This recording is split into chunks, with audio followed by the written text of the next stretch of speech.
சமீபத்தில உச்சநீதிமன்றம் இது குறித்தான 2 வழக்குகளை விசாரிச்சாங்க. முதல் வழக்கு பார்த்தீங்கன்னா, ஜோஷிமர் சார்ந்து இருக்கக்கூடிய பகுதியில. அந்த அந்த பகுதியில இருக்கக்கூடிய அந்த பிராந்தியம் அப்படிங்கிற என்டையரா அப்படியே அமுங்கிட்டு இருக்கு.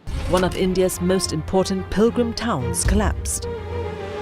Joshimath, high up in the Himalayas, is sinking. பகுதி அப்படியே சம்மர்ஜ் ஆகிட்டு இருக்கு. இதுக்கு என்ன காரணம் அப்படின்னு ஆய்வு செய்த போது என்ன சொல்கிறாங்கன்னா, அதிகப்படியான மேன் ஆக்டிவிட்டீஸ், மேன் ரிலேட்டடாக இன்டியூஸ்ட் ஆக்டிவிட்டீஸ் தான் சொல்கிறாங்க.